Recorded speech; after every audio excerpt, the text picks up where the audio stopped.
Good morning my dear students. पिछले वाले videos में आपने देखा था इंडस्ट्रियल बेवरेज के बारे में और इस वाले वीडियो में आप देखने जा रहे हैं एंटीबायोटिक के बारे में। टॉपिक है एंटीबायोटिक्स। एंटीबायोटिक्स ऐसे केमिकल होते हैं जो दूसरे ऑर्गेनिज्म को मार देते हैं और ये माइक्रो ऑर्गेनिज्म के द्वारा ही प्रोड्यूस किए जाते हैं, जो दूसरे माइक्रो ऑर्गेनिज्म की ग्रोथ को रोक देंगे और उन्हें मार देंगे। ठीक, तो एंटीबायोटिक जो होते हैं, लिख लीजिए, these are chemical substances.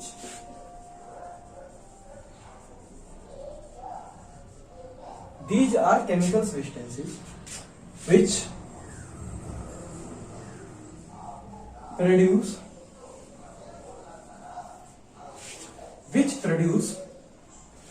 by some microorganisms. Which produced by some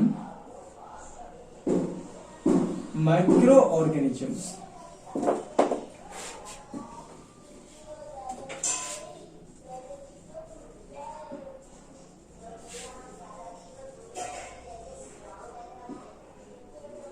And kill or retard to growth of other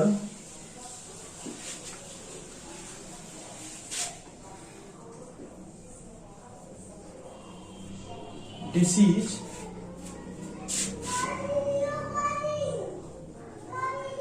causing microorganisms.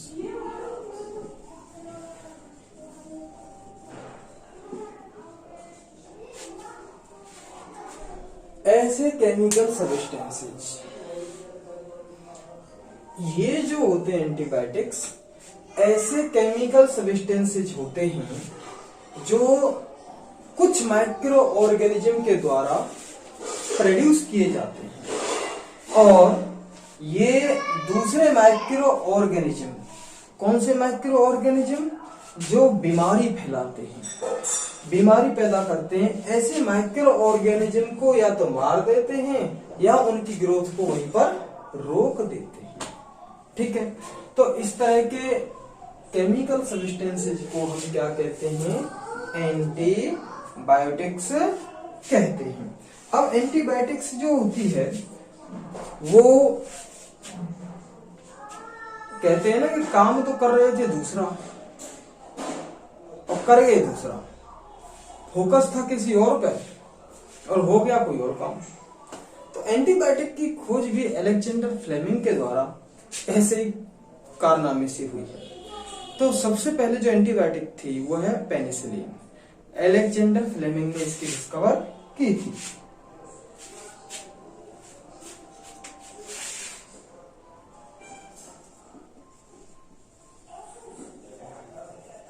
Penicillin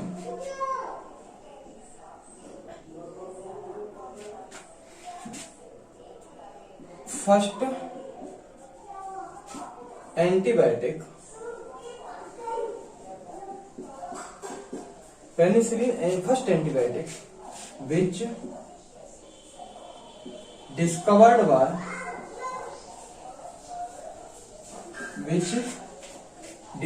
by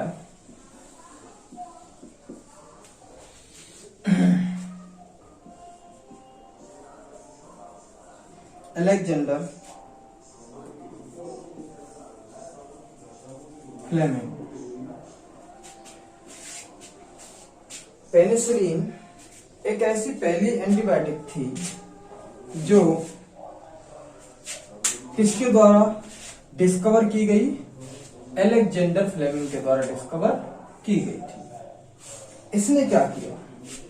ये जो काम कर रहे थे, ये अलेक्जेंडर फ्लेमिंग ये काम कर रहे थे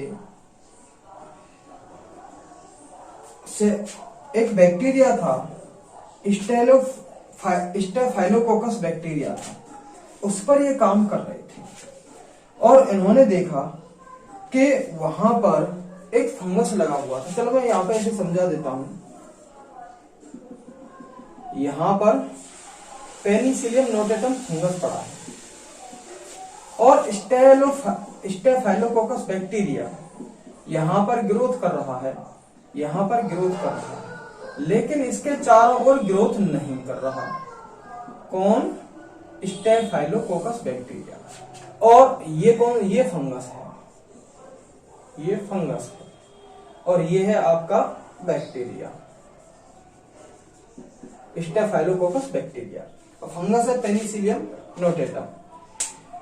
तो इसका इन्होंने और देखा ध्यान से, तो ये फंगस जो है वो ऐसा कोई केमिकल सब्सटेंस प्रोड्यूस कर रहा था जिसकी वजह से ये बैक्टीरिया यहाँ पर ये इसके आसपास ग्रो नहीं कर पा रहा था।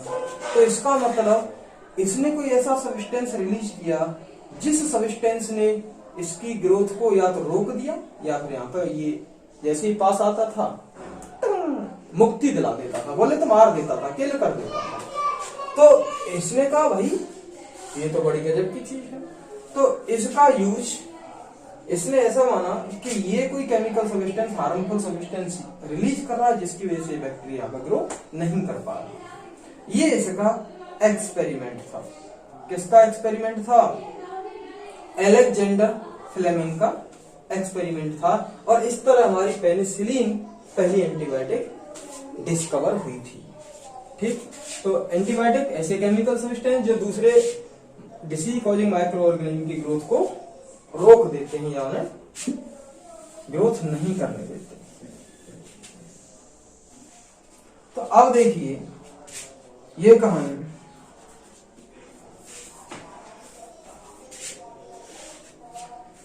डिस्कवरी ऑफ पेनिसिलिन, ये हेडिंग डालेंगे हम। Discovery of penicillin. Alexander Fleming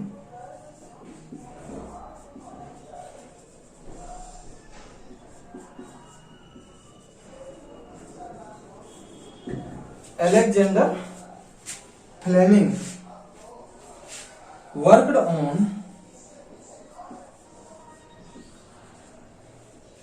Staphylo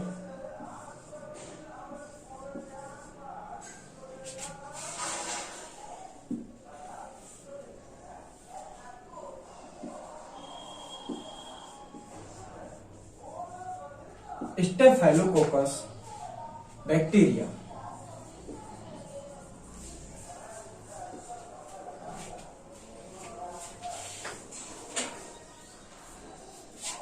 He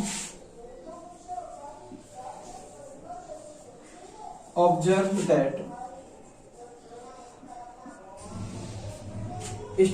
Staphylococcus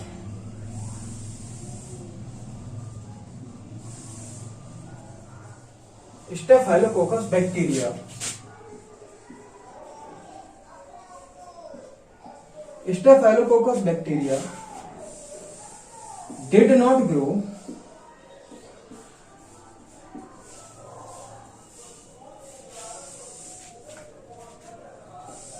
near Penicillium notatum.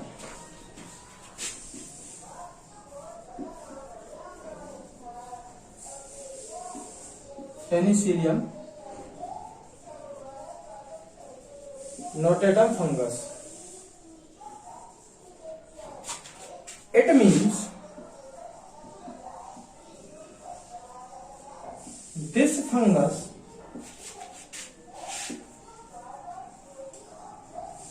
release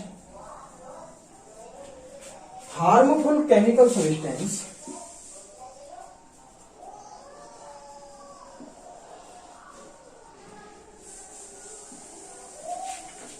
P को बड़े में बना लेना यहाँ पे, harmful chemical substance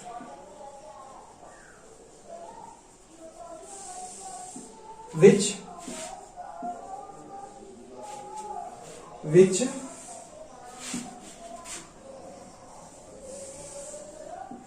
retard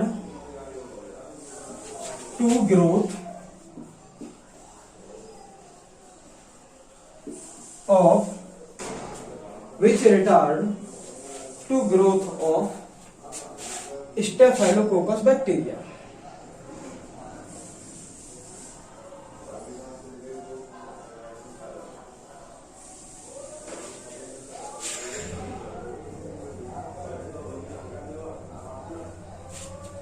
Which retard to growth of Staphylococcus bacteria. ठीक है, समझ में आ गई आपको? भाई ये प्लेट पर ये जो है, ये प्लेट है, ये जो बैक्टीरिया इसके आसपास है, ये कौन सा है? Staphylococcus bacteria. हमारा पेनिसिलियम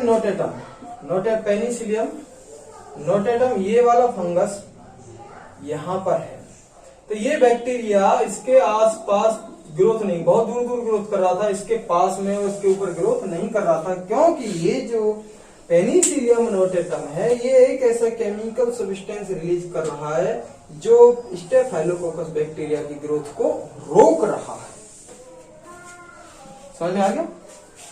अच्छा जी, अब ये अलेक्जेंडर फ्लेमिंग जो है, इसने ये कारनामा किया कि भाई ऐसे ऐसे कांड हमने देखा है, ऐसा होता है, लेकिन सही मायने में ये जो केमिकल सब्सटेंस है, ये इसकी जो एंटीबायोटिक नेचर है, एंटीबायोटिक का मतलब अगेंस्ट लाइफ, एंटी का मतलब अगेंस्ट, बायोटिक का मतलब लाइफ। अगेंस्ट लाइफ का मतलब है डिसीज कॉजिंग माइक्रो ऑर्गेनिज्म के जीवन को रोकता है, उनकी लाइफ को आगे बढ़ने नहीं देता, अगेंस्ट लाइफ है। कौन से? डिसीज कॉजिंग माइक्रो, सारे लाइफ के अगेंस्ट नहीं है, डिसीज कॉजिंग माइक्रो ऑर्गेनिज्म और कुछ और माइक्रो ऑर्गेनिज्म है, उनके अगेंस्ट है। ठीक, तो अब ये देखिए आप कि इसका जो एंटीबायोटिक नेचर जो है, जो केमिकल सब्सटेंस जो रिलीज किया जा रहा था पेनिसिलियम नोटेटम के द्वारा, उसका जो एंटीबायोटिक नेचर है वो दो वैज्ञानिकों ने बहुत काम किया था और उन्होंने एंटीबायोटिक नेचर को प्रूव किया था, अर्नेस्ट चेन और हॉवर्ड फ्लोरी। ठीक,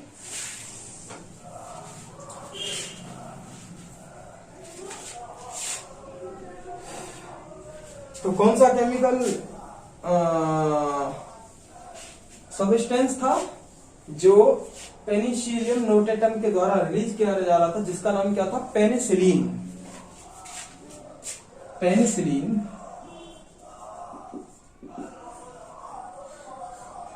पेनिसिलिन। ठीक, तो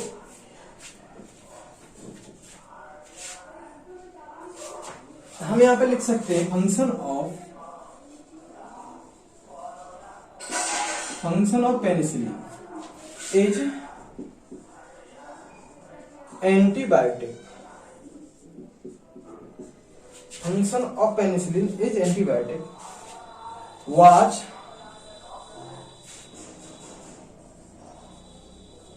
established by Ernest Chain and Howard Florey.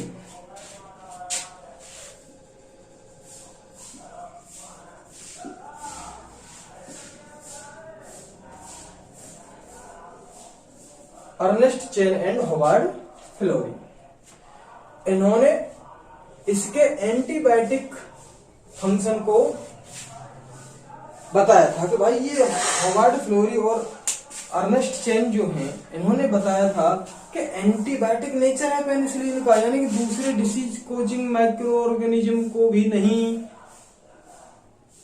Growth करने देता, उनकी भी ग्रोथ को रिटार्ड कर देता है, ठीक है, या फिर उनको भी मारता है। तो इसका वर्ल्ड वॉर सेकेंड में, द्वितीय विश्व युद्ध जो दूसरा विश्व युद्ध हुआ था, उसमें अमेरिकन सोल्जर्स पर बहुत ज्यादा इसका यूज किया गया। ठीक। अच्छा जी, अब बात आती है penicillin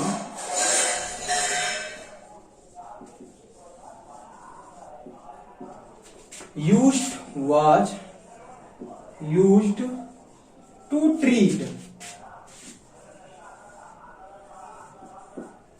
penicillin was used to treat American soldiers in Second World War. American soldiers मारे गए।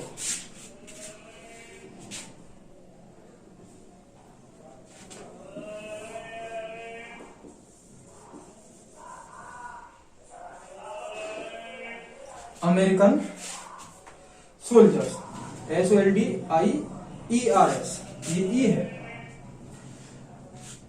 wounded in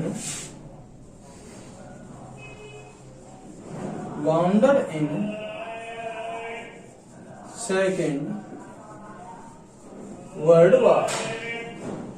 जो सेकेंड वर्ल्ड वार में अमेरिकन सोल्जर्स जो घायल हुए थे, उनके ट्रीटमेंट में पेनिसिलिन का बहुत इस्तेमाल किया गया था, क्योंकि वहां पर और डिसीज को ऑर्गेनिज्म जो है वहां ग्रोथ ही नहीं कर सकते थे। मान लीजिए यहाँ से कट गया, एंटीबायोटिक लगा दी, अब आराम से वो अपना फिल कर रहा है।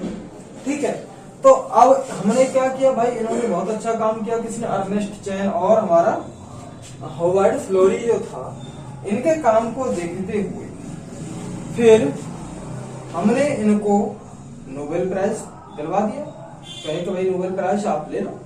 ठीक है, तो एक साइंटिस्ट और आया उसमें फ्लेमिंग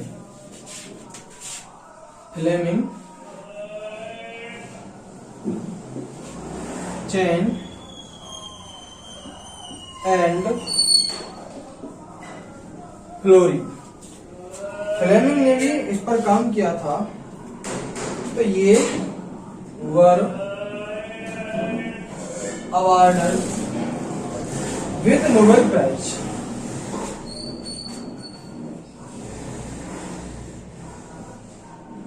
नोबेल में एन कैपिटल में लिखी जाती है भाई। Awarded Nobel prize in 1945 for their discovery.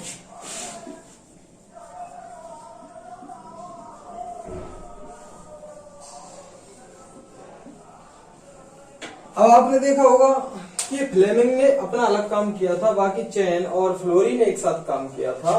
तीनों को भाई कि इस डिस्कवरी के लिए नोबेल प्राइज 1945 में हमने दिलवा दिया था। अब बात आती है कि एंटीबायोटिक से और कौन कौन सी डिसीज हैं जो सही की जा सकती हैं। जैसे आपने देखा होगा प्लेग है, एंटीबायोटिक से सही की जा सकती है। हमारा वूपिंग कफ है, काली खांसी है, वो भी एंटीबायोटिक से सही की जा सकती है। डिफ्थीरिया है, वो भी एंटीबायोटिक से सही की जा सकती है। तो बहुत सारी डिसीज ऐसी हैं जो एंटीबायोटिक से सही की जा सकती हैं। तो हम लिख सकते हैं प्लेग,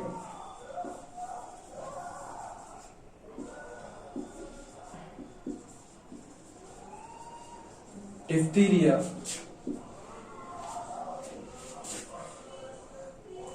वूपिंग कफ, काली खांसी जिसे कहते हैं हम, एटीसी। कोड़ जो होता है, कुष्ठ रोग जो होता है, कोड़ जो लग जाता है, उसको भी हम एंटीबायोटिक से ठीक कर सकते हैं।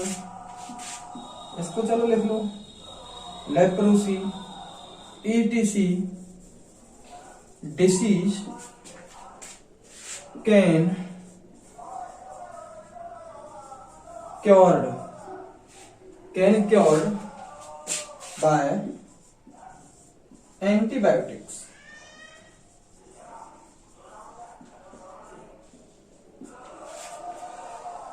तो हमारे एंटीबायोटिक का खेल ये हो गया है। डिसीज ये जो हमने देखा था माइक्रोब्स इन इंडस्ट्रियल प्रोडक्ट्स में, हमारी सेकंड वाला जो क्या था हमारा एंटीबायोटिक थी।